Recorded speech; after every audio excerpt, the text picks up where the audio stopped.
Hey, everybody. Welcome back to the Path to Profit podcast. I'm Dr. Minette Riordan. This is my husband, Brad Dobson. We are the co-founders of the Path to Profit Academy, where we teach creative entrepreneurs the right strategies to make consistent profit in their business by focusing on the right ideas.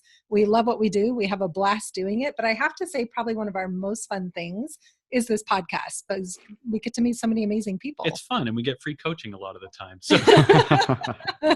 I love that. And so we're extra excited to have Eric Rosenberg here with us today. Eric, thanks so much for taking time.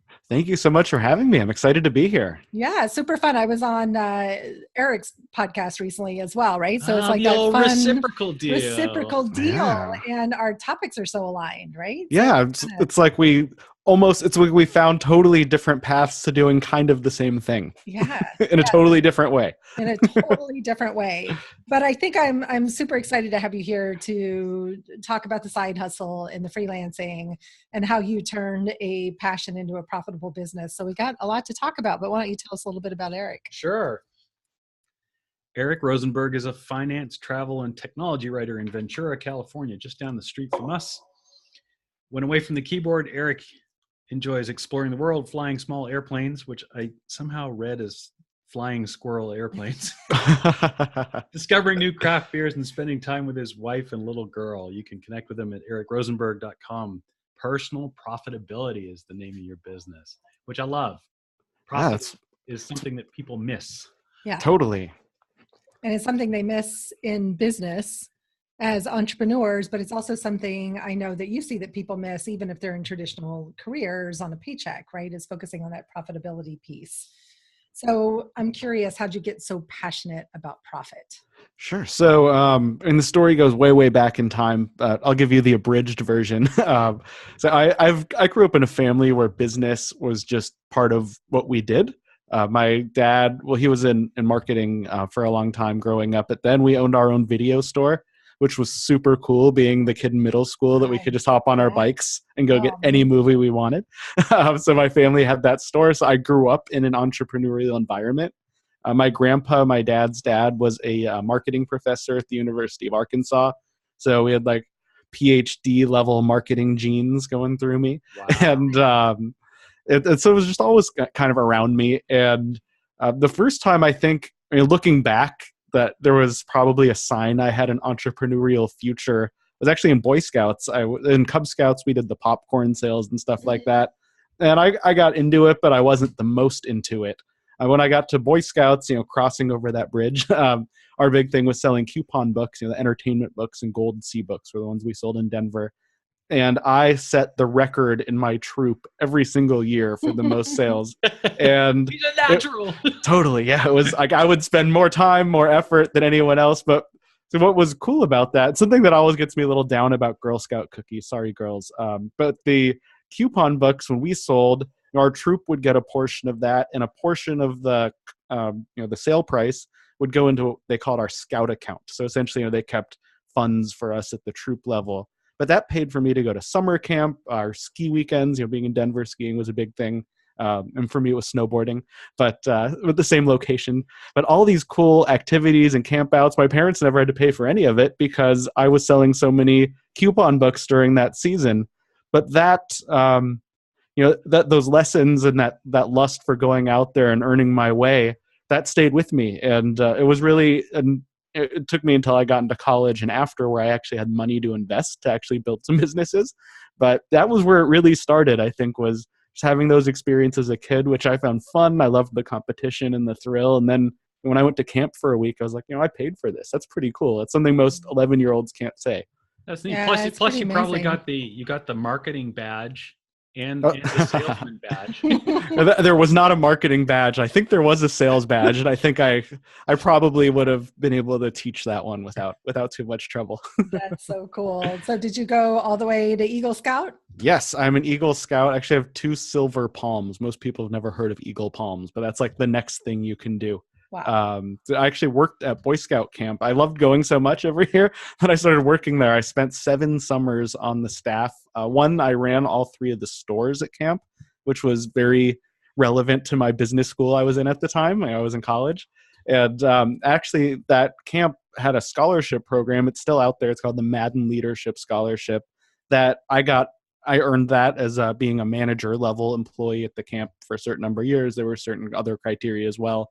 But it was matched by the University of Colorado Foundation and Wells Fargo Banks, and I got a full ride scholarship to undergrad thanks to being a Boy Scout. So wow, it's it's a great story. Love hearing stories like that. But I think what I love most about that story is your initiative, right? And that you were always willing to do whatever it took to make these things happen. And I think that's the piece that people miss when it comes to building a business, is being willing to take the initiative, to ask for what you need, to ask for what you want. And I know you went into a job for a little while before you transitioned full time. So tell us, how did you go from job, and you made the job side hustle, then 100% freelancer shift, right? Yes, exactly. Yeah. So I went to college for finance. That was my undergrad degree, University of Colorado. And after that, went and worked at a bank for a little while. I wasn't there all that long, but I was in the management program. So I learned all this really cool stuff. Well, I think it's really cool. Most people probably think it's super boring, but I learned the ins and outs of everything that goes into anyone's business or personal banking relationship. I was the guy who approved mortgages and credit card applications, and I was in charge of the teller line for a while and the new accounts and customer service. So I got to see every side of how your banking relationship works. And like just the mortgage part alone, most people would never have the experience of approving someone's mortgage. So I have that unique experience of having, I could say to someone, oh, here's what mortgage underwriters look at. Here was what I did step by step. I can't obviously give away the formulas, those proprietary stuff from my company, but the overall, here's what goes into approving a mortgage, that I can share. So when I left that job, I ended up going from there into cubicle land for about 10 years. But when I left that job, I realized I have this knowledge about personal finance that so many people don't have. And it's kind of a scary thing for them. So I started this little personal finance blog. It used to be called Narrow Bridge Finance. Now it's called Personal Profitability. And way better name. Yeah, way better name. The old name meant something to me, but it didn't mean anything to many other people. That's why I changed it. So it was a shower idea that I came up with, personal profitability. That's where the best ideas come from the shower. Yeah. And I remember running down the stairs in Portland in a towel, yelling to my wife, I just figured out what I'm going to rename the blog. And she didn't even know I was going to rename it. So that's how we're personal profitability. I was actually working on product profitability at work in financial planning and analysis roles. That's where I really got the idea. Nice. So I started this little blog though as a side hustle. I remember, working along, and I'd start to get a couple ads here and there, which I was really excited. I remember the first ad I ever got was from this British company, and they paid me $10. It's like, I can go buy a beer from what I made on my blog. This is so cool. One craft beer. Yeah. I mean, maybe I could have gone to the crappy bar down the street and gotten two, but there would have been, I don't know, big brand that I wouldn't have liked very much. So, but I was like, how cool is this? I'm making enough money to like pay for a night out with my friends maybe. And that $10 grew, and one day I realized, wow, I'm making enough money to pay my rent. This is pretty incredible. And this was all just nights and weekends. I had a full-time job during the day. I actually kept working on the blog while I was doing my MBA full-time and working full-time. So I had two full-time things going. Wow. And a girlfriend that I didn't see very much at the time. No surprise that one didn't work out. But I was very busy, but I was always working on this blog. Just, it was something I cared about. It was a passion project. And along the way, I got involved in some communities. There's one called the Akazi. It's the website's still out there. It's not very active anymore. But that community really taught me a lot about capturing advertising and getting more aggressive about making money on my blog. And then some people started talking about this event that was coming up, this first ever financial blogging conference in Chicago. And I was like, well, obviously, some 24-year-old or whatever age I was at the time guy, that's exactly what I want to do, go to some conference. But I thought, this actually sounds kind of cool. Maybe I'll get to meet some of these other finance bloggers. What's the worst that could happen? I'll take a trip to Chicago. And I'll only go if the blog makes enough money to pay for it so I can write it off. So I worked hard and I made enough, and I went to Chicago and I went to this blogger conference. And that conference became what's now Fincon, which I've been to every single year. It was actually just a month ago-ish in Dallas was the most recent. And that is really where, I kept having these different like hockey stick moments along the way. And that was the guy Casey was one of the hockey sticks. Then FinCon was definitely the next one. Because what happened there, I didn't realize, one, Okay, you got to pause. What's a hockey stick moment? Oh, hockey stick. So like if you look at a chart, there's hockey stick growth.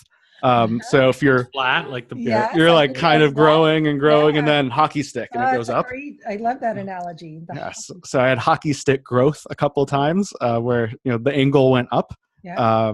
And FinCon. So what happened there?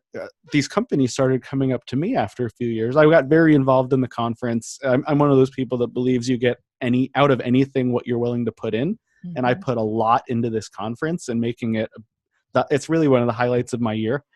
Maybe the highlight of my year. Don't tell my family that I might like the conference better than them. No, I love my family. But FinCon, I really have some of my closest friends in real life I've met at FinCon now because we're doing the same thing. We have the same struggles, the same goals. So it makes sense that it would be a place I would find good friends. But along the way, some companies started coming up to me at FinCon saying, we like what you're doing. We like your blog. Will you write for us? We'll pay you. And I thought, oh, pay me. I'll write whatever you want. So that's kind of how I started freelancing. I didn't realize all these years I'd been writing a resume for a new career path. And at FinCon every year I'd see these people who went full-time with their blogs, and I was very excited about the idea of it, but I never took it that seriously for myself. But that income kept growing and growing. I actually do income reports at personalprofitability.com. If you click on income reports there from any page, you can find and see every single month a breakdown of what I've made since 2012. Wow. So you can see this freelance income start to grow. And in 2015, it grew to $40,000 in income revenue that I made on the side. And this was on top of my senior financial analyst job I had during the day. So, financial analysts aren't poorly paid. So I was never thinking, oh yeah, I'm going to run away from this career that has a great salary and great health insurance and all the benefits and employee stock purchase plans, all that good stuff that big companies have. I never thought I was going to leave that. I spent 6 years in college specifically to do this. So why would I walk away from it? But when I made that $40,000 a year, it started to really, there'd always been a little seed of working for myself, maybe in the back of my head. Maybe the parental DNA seed is really hard to get past. Yeah, and maybe it was, growing up with that video store, growing up seeing my dad's still a vice president at the Chamber of Commerce in where he lives. So I've been around business a lot. So I guess I always had that seed back there. But it was, I guess, $40,000 was the water it needed to start to blossom. Nice. And in 2016, as any good, responsible new dad would do with a 6-month-old baby girl at home and a stay-at-home wife, I quit my job and sold my house and moved somewhere more expensive. And here I am in Southern California. Got all those priorities just perfect. Exactly. Such a great story. I love that. And I thank you for sharing the path. And I think it's important for people to hear. It's not like you were miserable in your job. It's not like you were trying to get out of some place where you were unhappy. You were actually happy doing what you thought you were going to be doing for most of your career. And then this new opportunity came up and you just sort of trusted and followed that opportunity. And Eric and I talked about this a little bit last week. We followed very similar journeys and lived in similar places. And we also did the whole, let's move from someplace really affordable to someplace really expensive. I'm trying to improve this video here. If you're watching on the video, did I get whiter? Yes, I get worse? You got whiter. Yeah. Yes, you're super bright. Let's see if I can fix that a little bit. There we go. Perfect. Awesome. So I'm not looking right at you, video people, but I'm thinking about you. I think the other thing that I take away from it is that it's like a 20-year overnight success, right? I don't know. I hope everybody heard the parts where Eric said about how much work he did. Weekends, and be a full-time job, working nights and weekends. A lot of working and a lot of background in business that started developing really early on and continued to develop. So it's not like this was just a magical thing that happened. There's a lot behind this. It was actually 8 years of hard work before I was the overnight success. That Yeah, was, right. I've actually used that line because when I'm speaking at conferences or to other freelancers who are looking to follow a similar path, I say, we look online and we see these big names like, Pat Flynn and Ramit Sethi, if you're in the personal finance world, or even JD Roth. There's all these big personal finance bloggers. Some of them do income reports, so we can see like Pat Flynn and Michelle. Yeah, Pat's amazing. Pat, I feel lucky I actually know him because of Fincon. He's a great guy. But you look at his site, he does income reports. They look very similar to mine, except they're prettier and they have another zero on the end every month. So I look at people like him and I'm like, wow, like that was what I thought I was going to be doing. I thought that was the path personal profitability was going on. Google had some different opinions than I did on that. Yeah. So freelancing was really what worked. And that was where I figured out, focus my time on what's working. And yeah, sure, I don't have that extra zero yet. I would like to say yet because I'm working on it. Yeah. But it's easy to get discouraged looking at these people who are out there like, oh yeah, I made $100,000 last month online. The average person who's doing really, really well online is not making $100,000 a month. These are like the elite superstars.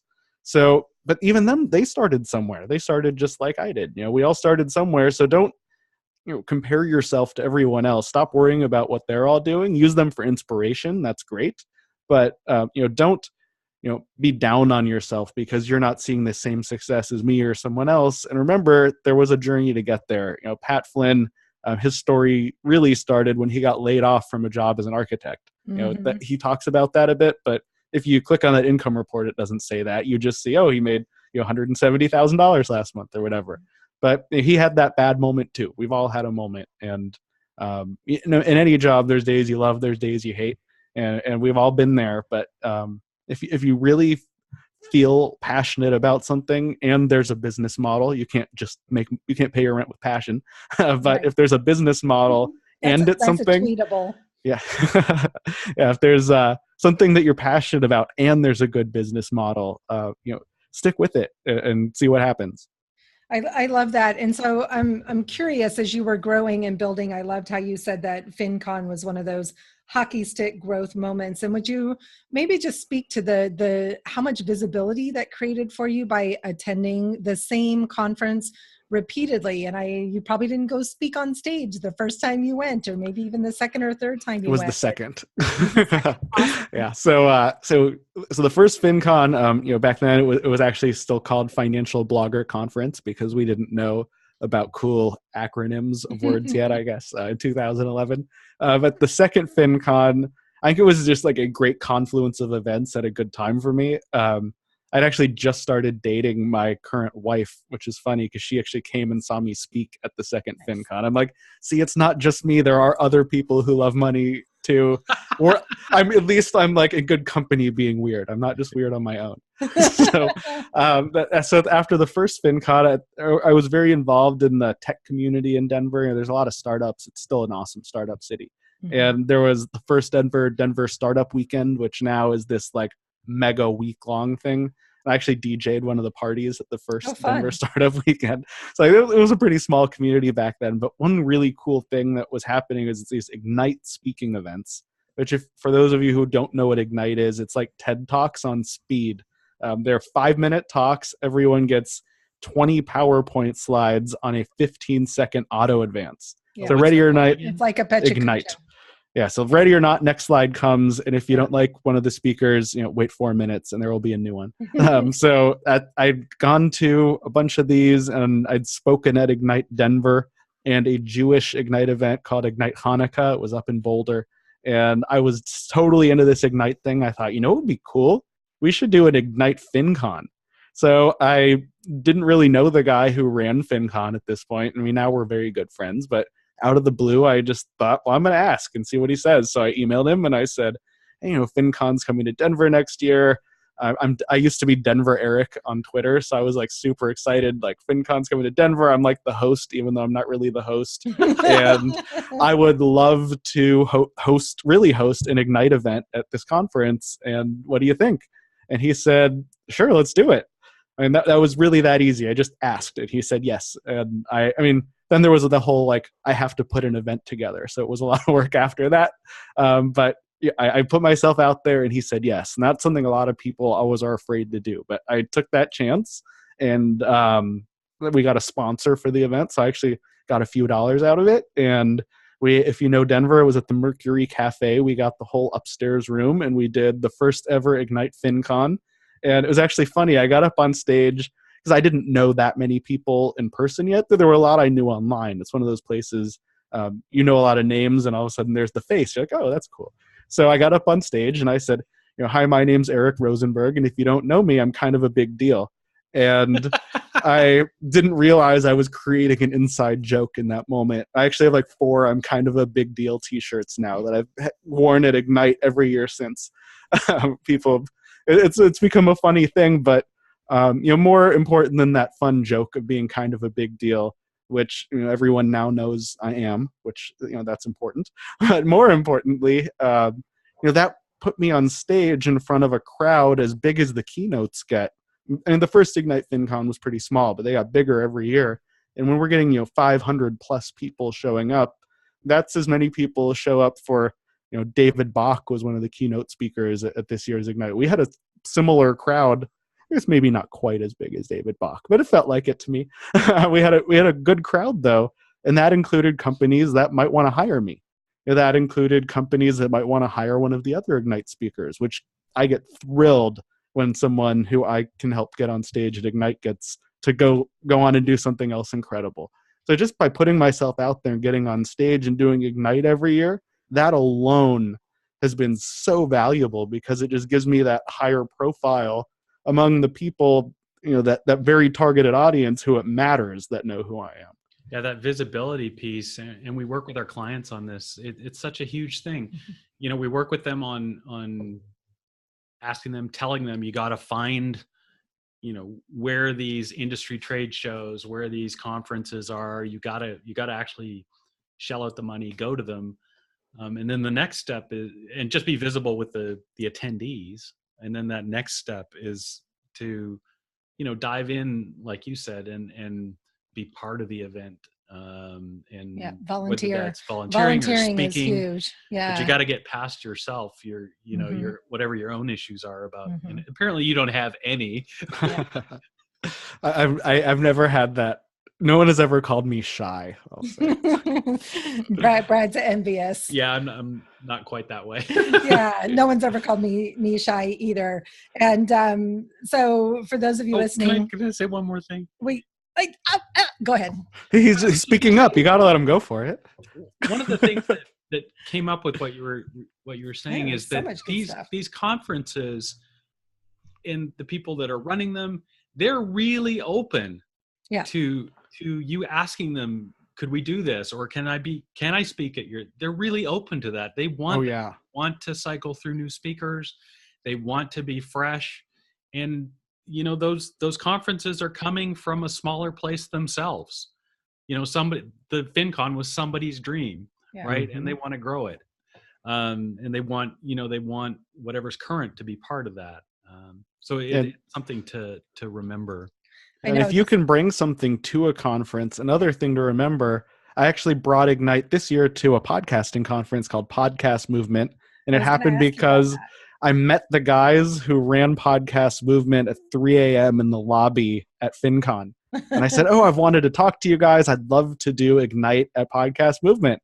And they said, that actually sounds really fun. We chatted for about 15 minutes. It was late. We all went to bed. Or people went back to bars, whatever you do at conferences. It's like summer camp for grown-ups with alcohol.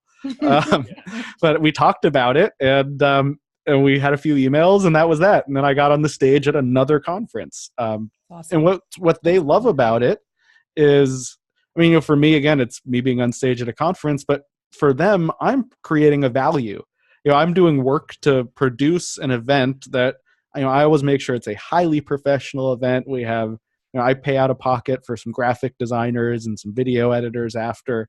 So, they're getting this really neat and unique opportunity for their conference attendees. And there are people at FinCon who now say their favorite thing every year at FinCon is Ignite. So if that is a part of a reason people come to the conference or part of the reason they come back, if you're doing something that makes people excited, that's creating buzz, that creates huge value for the conference organizers. So don't discount what you have to offer, even if it's just this small little idea. If it can get on that schedule and create a cool event for a conference organizer, I mean, that's gold to them. So yeah, I think that's brilliant. And also it's you getting the opportunity not only to bring the event, but you're capitalizing on the attendees that are already there, right? So it's like a win-win-win-win-win. So Eric knows Erin Chase too. I kind of guessed right? that because she was telling us about her the 4 a.m. things at yes, Fincon. and her Fincon event. So. There was a Fincon a few years ago. It was in New Orleans. I remember it was my wife's first time returning. It had been like 3 or 4 years since that one she'd been to as my girlfriend for a few minutes. And we walked into this bar where I knew Erin was hosting this party. And it was definitely after hours. And it was all FinCon people doing karaoke. And it was like the most fun thing. I mean, you'd think a bunch of finance bloggers are nerdy and stuffy, and they are super fun. I mean, they're still nerdy and super fun. Yeah, they're nerdy and super fun. They're not nerdy and stuffy. Yeah, I love that. So for those of you listening, we always ask the host to send in a couple of questions. And one of your questions is really jumping out at me because we have a son who's a freshman in university this year.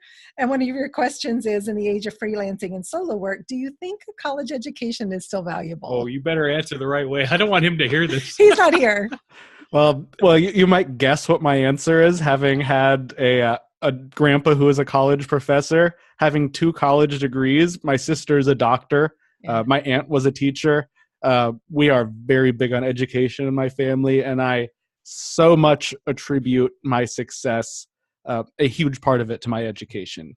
And obviously, writing about finance all day, I have 2 finance degrees, so that helps. I'm writing, I know how to use a comma properly in a sentence.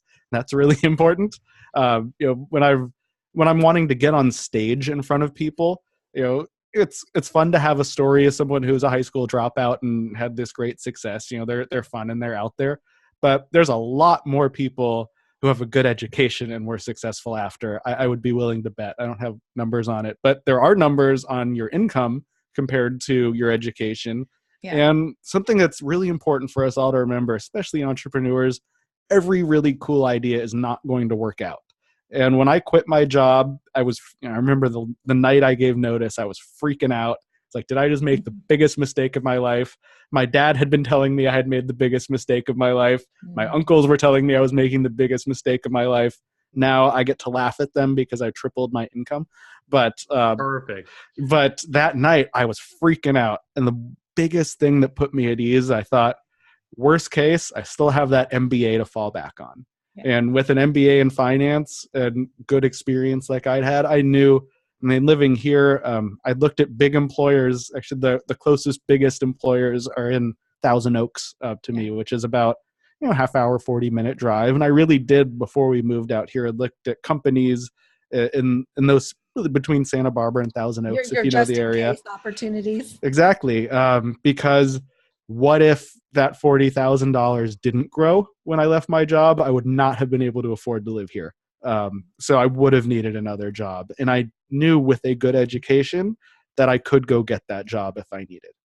And I love what you said about, so three things, 3 pieces of that. So not only did you get the financial information, you learned how to write. So I cannot say enough to people, learn how to write. So everybody and talk the words and talk the words good. Yeah. Right. So, and learning how to be comfortable with speaking. Like, I think if there's a gift that we've given our children, they're very comfortable standing up in front of a room full of people and giving a presentation. And I think it's one of the places where I see freelancers and creatives. We tend to work with a lot of artists, coaches, and consultants, and where they really struggle is with that visibility piece and the confidence to do that. And so often I think they can hide at home behind their computer and, get to be like a Pat Flynn. And what I hear you saying is those hockey stick moments of growth and opportunity came when you reached out and asked for what you wanted. And you actually are very consistently showing up outside of your office in a room full of other live, like human type people.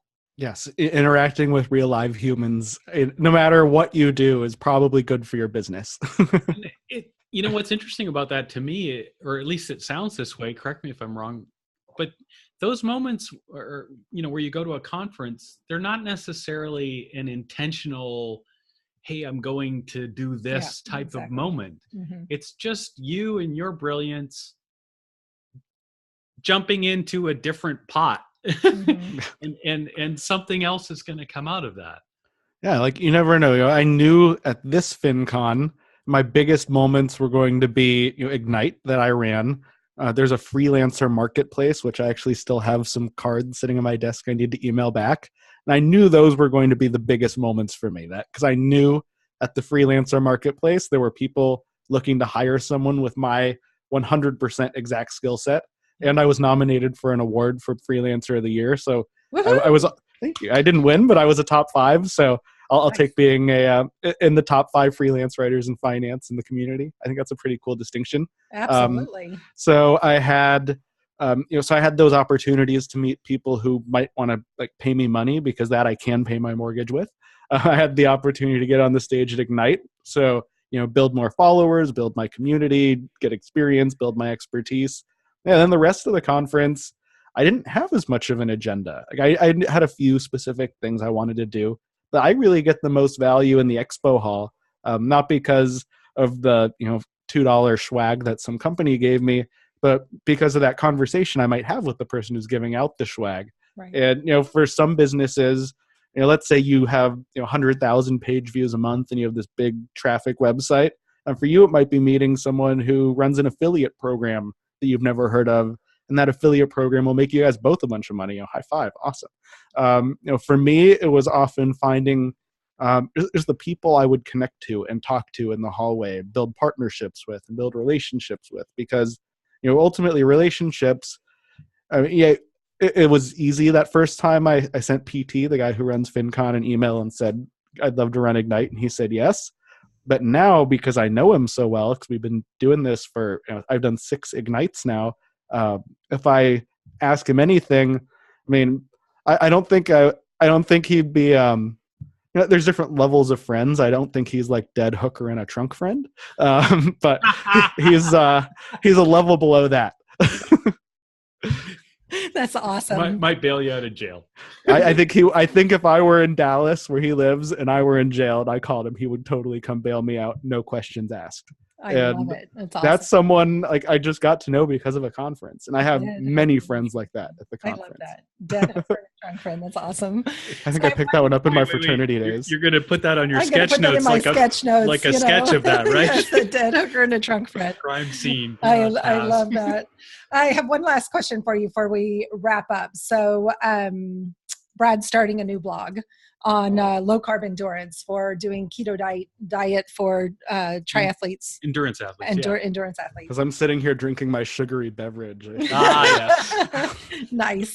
And so for someone that's just starting out in the blogosphere that wants to start monetizing a blog, what are your top 1 or 2 tips for just getting it all going?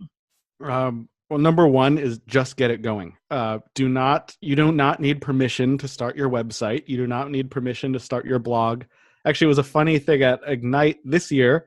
My topic, I will speak at the Ignite FinCons because I'm like, well, I'm not just going to be the host. One of the perks is I get to speak. So my topic this year was what bloggers actually do all day.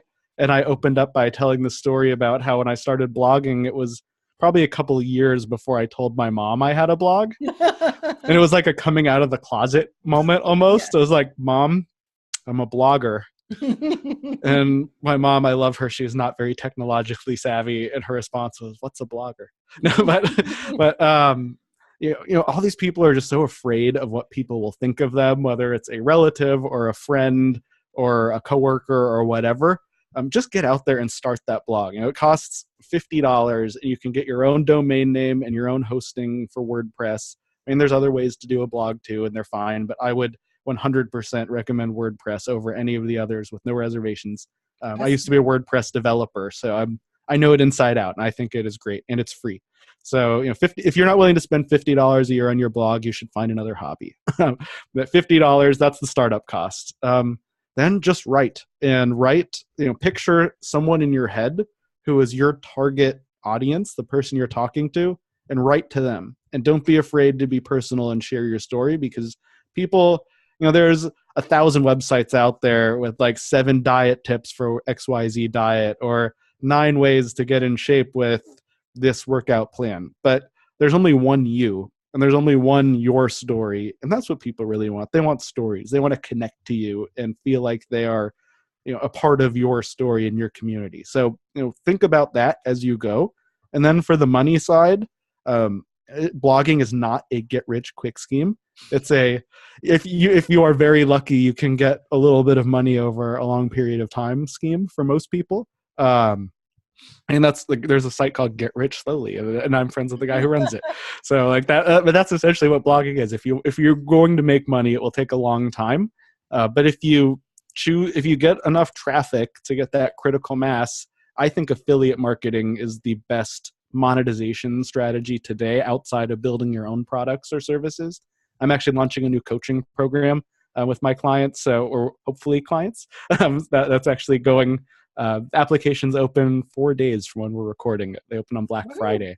So that's coming up for me. That's a monetization route I want to take. It's because I think that's a value I can deliver to my audience, help them build businesses and do what I've done.